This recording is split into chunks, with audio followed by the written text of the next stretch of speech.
So ang inyo pong napanood ay ang pambato ng Pilipinas at ang pambato ng Czech Republic na usap-usapan ngayon dito sa mundo ng social media dahil magsisimula na nga po sa susunod na buwan ang pinaka-inaabangan na Miss Grand International 2026 at gaganapin po ito sa bansang India.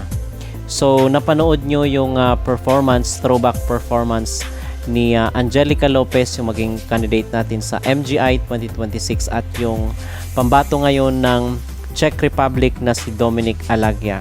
So nakita natin itong video mga kapolitika dito sa isang group at marami yung mga netizen na nag-react na nagsasabi at kino-confirm nila na talagang napakaganda at malakas itong pambato ng Czech Republic dahil recently lang is na-notice nga or napansin ng ating mga netizen na malakas ang ipinapadala ng bansang Czech Republic pagdating sa mundo ng beauty pageant.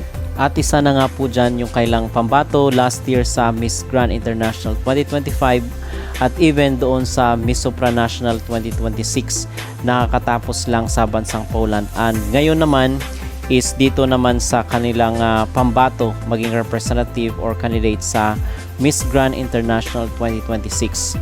So sino ba itong si Dominic Alagya? So si Dominic Alagya is ang pambato ng Czech Republic para sa Miss Grand International 2026. So si Dominic Alagya is a 21-year-old Czech-Italian influencer, singer and songwriter, actress and beauty queen from Prague. She was crowned Miss Grand Czech Republic 2026 on May 23, 2026 at Forum Karlin in Prague and will represent the Czech Republic at the upcoming Miss Grand International 2026 pageant in India.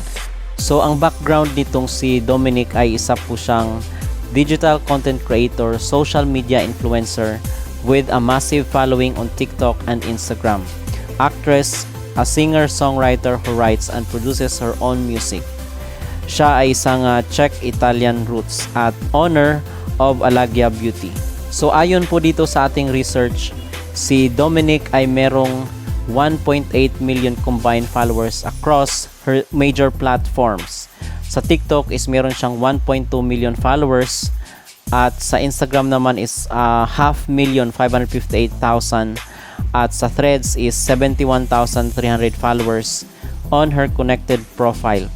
So itong si Dominic mga kapolitika ay bata pa, nasa 21 years old lang, pero ganun na ka influential itong pambato ng Czech Republic.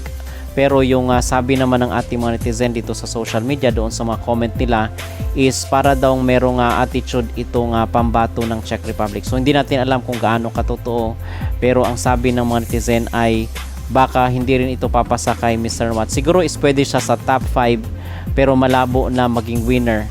At ang sabi naman ng ibang netizen ay baka ito na daw yung first crown ng Europe kasi so far is wala pang crown na mula sa Europe kasi nga nahihirapan yung Miss Grand dito dahil hindi naman ganoon ka sikat ang mga beauty pageant competition sa Europe.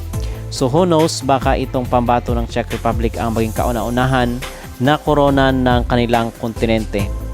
At dahil nga nahihirapan itong sinawat kasi nga business talaga yung gusto niya dito sa Miss Grand, so mahirapan siya na ibenta yung yung kanyang pageant doon sa Europe dahil nga hindi naman wala silang sash factor mga kapolitika at hindi kultura ang beauty pageant competition sa Europe.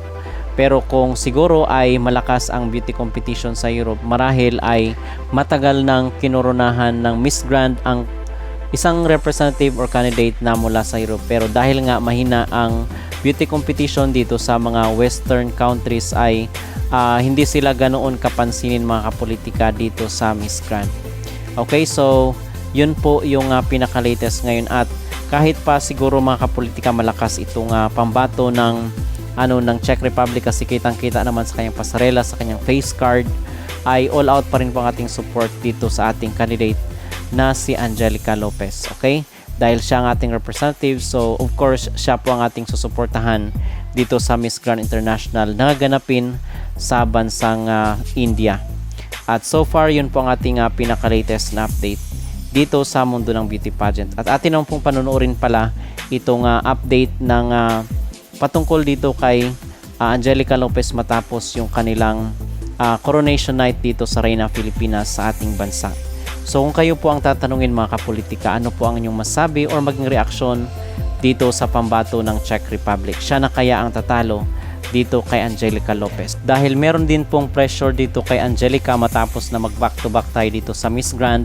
Ang hamon dito sa kanya ngayon ay paano niya masusundan or kung mapapasa atin ba yung pangatlong corona ng Miss Grand International sa magkakasunod na taon.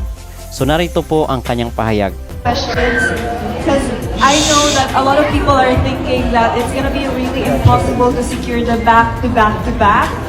However, I am just thinking positively because in the end of the day, what matters is the journey itself.